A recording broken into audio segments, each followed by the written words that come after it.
आज की वीडियो में मैं आप लोगों के साथ चैलेंज करने लगी हूँ कि अगर आप लोगों ने मेरी ये रेसिपी कंप्लीट वॉच कर ली तो इतने परफेक्ट मिनी समोसे आप लोग घर में किस तरीके के साथ बना के तैयार कर सकेंगे। वीडियो आप लोगों ने कंप्लीट वॉच करनी है।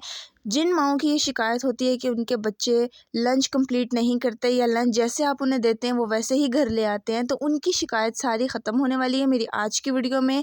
अस्सलाम वालेकुम व्यूवर्स, मैं हूँ फ़िज़ा और आप लोग देख रहे हैं perfect recipes with Fiza YouTube channel. तो आज हम बनाएंगे बहुत ही परफेक्ट मिनी समोसे कि जो बिगनर भी बनाएगा उसके भी परफेक्ट इसी तरीके से मिनी समोसे बन के तैयार होंगे। तो चलिए आइए रेसिपी स्टार्ट करते हैं। सबसे पहले आप लोगों ने 1.5 कप छना हुआ मैदा ले लेना है। इसमें आप लोगों ने हाफ़ कप के बराबर सूजी ऐड कर देनी है। ठीक है, सूजी से हमारे बहुत ही क्रिस्पी समोसे बनेंगे। हाफ़ टी स्पून नमक और हाफ़ टेबल स्पून आप लोगों ने इसके अंदर अजवाइन ऐड कर देना है। अब आप लोगों ने इसके अंदर 2 टेबल स्पून ऑयल डाल के इसको इतना अच्छा से मसल लेना है ताकि सारी चीज़ें जो हैं वो यकजान हो जाएं। मैं आप लोगों को बताऊंगी आप लोगों के समोसे क्यों परफेक्ट बन के तैयार नहीं होते, बहुत ज़्यादा सख्त कैसे बन जाते हैं, बहुत ज़्यादा नरम कैसे बनते हैं, वो परफेक्ट साइज़ और शेप क्यों नहीं बन पाता। वीडियो आप लोग स्किप कर करके देखते हैं इसलिए आपको कंप्लीट समझ नहीं आती। तो वीडियो आप लोगों ने बिल्कुल भी स्किप नहीं करनी, तब आप भी इतने ज़बरदस्त मिनी समोसे बना के तैयार कर सकेंगे। तो ये देखिए डो हम लोगों ने ऐसी गूंदनी है जो बहुत ज़्यादा सख्त भी ना हो और बहुत ज़्यादा नरम भी ना हो। अब आप लोगों ने इसको ढक के 25 मिनट के लिए छोड़ देना है। अब हम लोग समोसा चटनी बनाते हैं। एक ग्राइंडर में आप लोगों ने हैंडफुल धनिया ले लेना है, 2 आप लोगों ने हरी मिर्चें ले लेनी है, हाफ़ टेबल स्पून नमक और 2 से 3 लहसुन के जवे ले लेने हैं। थोड़ा सा आप लोगों ने पानी डाल के इसको अच्छे से ग्राइंड करके एक स्मूथ पेस्ट बना लेना है। यहाँ पे मेरे पास 3 से 4 टेबल स्पून दही है। तो ये देखिए जो हम लोगों ने पेस्ट बना के भी तैयार किया था वो हम लोग दही में ऐड करके बहुत ही ज़बरदस्त ही हमारी समोसा चटनी रेडी हो जाएगी। आप लोगों ने ये लाजमी बनानी है, इसके साथ मिनी समोसे खाएंगे जो फ्लेवर आएगा, जो टेस्ट मिलेगा, माइंड ब्लोइंग होगा। अब हम लोगों ने समोसे की स्टफिंग तैयार करनी है। तो हाफ़ कप आप लोगों ने ऑयल ले लेना है। इसमें अब आप लोगों ने 1 टेबल स्पून भर के लहसुन अदरक का पेस्ट ऐड कर देना है और इसको आप लोगों ने 1 से 2 मिनट तक इतने अच्छे से सौटे कर लेना है कि इसका जो कच्चापन है वो दूर हो जाए और इसमें बहुत अच्छी सी ऑयल में लहसुन अदरक की खुशबू आने लगे। ठीक है, जब हल्का से इसका कलर चेंज हो जाएगा इसमें हम लोग बारीक स्लाइस की हुई प्याज ऐड कर देंगे, तकरीबन 3 टेबल स्पून के करीब। और प्याज ऐड करने के बाद इसको दोबारा से हम अच्छे तरीके से मिक्स कर लेंगे। आज की वीडियो में मैं आप लोगों को इस चीज़ की तो गारंटी देती हूँ कि आप लोगों ने इतनी डिटेल जो है वो वीडियो यूट्यूब पे कहीं नहीं देखी होगी और आज की वीडियो बनाने के बाद आप लोग मिनी समोसा के मास्टर बन जाएंगे। तो चलें, अब आप लोगों ने क्या करना है, यहाँ पे मेरे पास आलू थे, तकरीबन मेरे पास 3 मीडियम साइज़ के आलू थे, उनको मैंने अच्छे से बॉईल कर लिया था। हम लोगों ने इसको बहुत अच्छे से आलूओं को नहीं पीसना, आलूओं का एक क्रंच बाकी रहना चाहिए, मतलब आलू आप लोगों ने बहुत अच्छे से नहीं बिल्कुल कूट लेने ताकि वो बिल्कुल एक पेस्ट ही बन जाए। तो आप लोगों ने आलू के चंक्स बाकी रखने हैं। आप समझ रहे हैं मैं आपको क्या कहना चाह रही हूँ। तो आप लोगों ने बिल्कुल आलूओं को एक्स्ट्रा फाइन उनका पेस्ट नहीं बना देना। तो जो आलूओं के चंक्स मुंह में आएंगे तो वो बहुत ज़बरदस्त लगेंगे। अब इसमें आप लोगों ने क्या करना है, कुछ मसाले ऐड करने हैं। तो आप लोग गौर से देख लीजिए, हाफ़ टी स्पून और अपने अकॉर्डिंग नमक ऐड कर दें, 1 टेबल स्पून लाल मिर्च पाउडर ऐड कर दें, हाफ़ टी स्पून हल्दी, इससे बहुत ही ज़बरदस्त सा कलर आएगा, और 1 टेबल स्पून धनिया पाउडर, 1 टेबल स्पून क्रश किया हुआ धनिया, कुटा हुआ धनिया। और अब आप लोगों ने 1 टेबल स्पून दड़ा मिर्च ऐड कर देनी है। और ये सारी चीज़ें डालने के बाद आप लोग इसको अच्छे से मिक्स कर देंगे। फीलिंग इतनी मज़ेदार बनती है। अच्छा व्यूवर्स, अब मैं आप लोगों को आज की वीडियो में बताऊंगी कि आप लोग वो कंप्लीट जो है ना वो बैलेंस रख सकते हैं मसालों का, और जब आप लोग इसको फिलिंग करेंगे समोसे के अंदर तो बाहर से क्रिस्पी क्रंची, अंदर से मसाले का फ्लेवर, अंदर से हमारी स्टफिंग वो किस तरीके से मज़ेदार बनेगी। तो ये आप लोगों ने मसाले ऐड करने हैं। हम आप लोग देख सकते हैं मैंने बहुत एक्स्ट्रा मसाले भी इसके अंदर ऐड नहीं किए।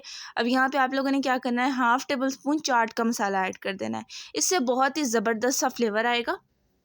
और अब आप लोगों ने 3 से 4 धनिया पत्ता ऐड कर देना है क्रश करके, और 2 टेबल स्पून ही आप लोगों ने क्रश की हुई ग्रीन चिलीज़ यानी कि सब्ज़ मिर्चें ऐड कर देनी है। इससे भी हमारे समोसों की फिलिंग में बहुत ही ज़बरदस्त सा एक फ्लेवर आएगा। तो अब आप लोगों ने इसको 2 से 3 मिनट तक अच्छे से कुक कर लेना है और उसके बाद साइड पे रख दें।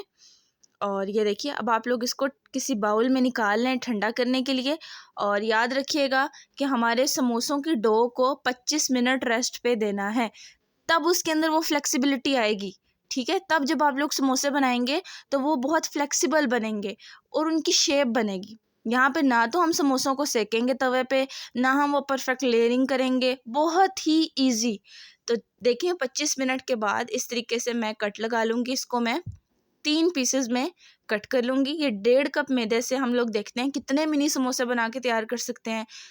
तो 1.5 कप मैदे से काफ़ी ज़्यादा समोसे बनेंगे। अब आप लोगों ने क्या करना है कि ये देखें, एक पेड़ा ले लेना है और जैसे हम यूजुअली घर में रोटी बनाते हैं ना, उसको आपने इस तरीके से बेल लेना है। ठीक है, एक बड़ी साइज़ की आप लोगों ने रोटी बना लेनी है। आप लोग देखने वाली जो चीज़ ये है, देखें रेसिपी में देखने वाली बात क्या है। देखने वाली बात ये है कि आप लोगों ने इस जो रोटी है उसकी आप लोगों ने मोटाई देखनी है, कितनी मोटी है कितनी पतली है। और उसके बाद ये देखना है कि कितना ये नरम है और कितनी सख्त है। तो ये देखिए अब आप लोगों ने एक पिज़्ज़ा कटर ले लेना है। कोई बात नहीं, अगर आप लोगों के पास नहीं है आप लोग छुरी की मदद से इसको कट लगा लीजिए। सेंटर में आप लोगों ने इक्वल कट लगाना है। ठीक है, कोशिश करिएगा कि छुरी की मदद से ही कर लें। तो ये देखिए अब आप लोगों ने सेंटर से इसको कट लगाना है। जैसे हम लोग पिज़्ज़ा आता है तो पिज़्ज़े के जब हम लोग पीसेस करते हैं जैसे, उस तरीके से आप लोगों ने पिज़्ज़ा स्लाइसेस में इस रोटी को कट कर लेना है। ऐसा हम लोग क्यों कर रहे हैं, सस्पेंस तो मैं अभी आपको बताती हूँ आप लोगों ने, क्योंकि हम लोग बहुत आसान वे में जो है ना वो मिनी समोसे बना रहे हैं। ठीक है, तो ये देखिए अब आप लोगों ने 1 या 2 टेबलस्पून के करीब जितनी आप लोगों ने स्टफिंग रखनी है समोसे के अंदर आप लोग रख लें। और उसके बाद अब मैंने ये किस तरीके से बनाया है अभी देखिए। साइडों पे आप लोगों ने पानी लगा लेना है ताकि ये अच्छे से चिपक जाए। अब एक कोने से उठाना है और उसके बाद दूसरे कोने से आप लोगों ने उठा के इसको इस तरीके से एक के ऊपर रख देना है। और अब आप लोगों ने साइड से उठा के इसको इस तरीके से उंगली की मदद से प्रेस कर देना है। तो ये बहुत ही आसान तरीका है समोसों की शेप बनाने का। अगर किसी को नहीं आते तो आज की मेरी वीडियो देखने के बाद आप लोग बहुत अच्छे से इसकी शेप बना के तैयार कर सकेंगे। तो देखा आप लोगों ने कि हम लोगों ने ना तो इसको तवे पे सेका, क्योंकि हम लोग यूजुअली तवे पे सेकते हैं ना ताकि उससे शेप अच्छी बने। तो आप लोगों ने डो ही अच्छी बनाई होगी ना, तो ना सेकने की ज़रूरत है ना परफेक्ट लेयरिंग करने की ज़रूरत है, आप लोगों ने कुछ भी नहीं करना। ठीक है, तो ये देखिए अब आप लोगों ने पीछे से उठा के इसको आगे ले आना है और जो एक्स्ट्रा पार्ट बच गया है उसे छुरी या पिज़्ज़ा कटर की मदद से आप लोग कट कर लीजिए और बहुत ही परफेक्ट हमारे समोसे बन के तैयार हैं। तो व्यूवर्स अब बारी आती है फ्राई करने की। अब आप लोगों ने क्या करना है कि आप लोगों ने इसको किस तरीके से फ्राई करना है कि ये बहुत क्रिस्पी बने। तो यहाँ पे मैं मीडियम हाई फ्लेम पे इसको फ्राई करूँगी, एक्स्ट्रा हाई नहीं है, मीडियम हाई फ्लेम है हमारा। ठीक है, क्योंकि अंदर से स्टफिंग ऑलरेडी पकी हुई है, बस हम लोगों ने बाहर से डो को अच्छे से पका लेना है, क्रिस्पी क्रंची कर लेना है और एक बहुत ही परफेक्ट गोल्डन ब्राउन कलर आने तक इसको हम लोगों ने फ्राई कर लेना है। ठीक है, 3 मिनट एक साइड पे, बहुत जल्दी कलर आ जाएगा। उसके बाद आप लोगों ने इसकी साइड्स चेंज कर लेनी है। ठीक है, तो ये बहुत ज़बरदस्त सा हमारा कलर आ जाएगा समोसों पे और ये इतने क्रिस्पी क्रंची बन के तैयार होंगे गाइस, बिलीव मी। आप लोगों ने मुझे कमेंट सेक्शन में लाजमी बताना है, मैं आप लोगों के कमेंट्स का वेट करूँगी। तो ये देखिए आफ्टर 7 मिनट्स हमारे समोसे बहुत ही मज़ेदार क्रिस्पी बन के तैयार हैं। वीडियो अच्छी लगती है तो वीडियो को लाइक करें, चैनल को सब्सक्राइब करें। तो आज की वीडियो उम्मीद है आप लोगों को बहुत पसंद आई होगी। ठीक है, आप लोगों ने इसको ज़रूर बनाना है। बच्चों को ये रेसिपी बहुत ज़्यादा पसंद आने वाली है, बच्चे इसको बहुत शौक़ से खाएंगे। आप लोगों के घर मेहमान आ गए, आप लोग मेहमानों के आगे सर्व कर सकते हैं। केचप के साथ पसंद करते हैं, केचप के साथ खा लें। जो मैंने परफेक्ट इसकी चटनी बनाई है समोसों के साथ, समोसा चटनी, उसके साथ भी ये बहुत डिलीशियस लगते हैं। तो मिलूंगी मैं आप लोगों के साथ नई वीडियो में, तब तक के लिए अल्लाह हाफिज़।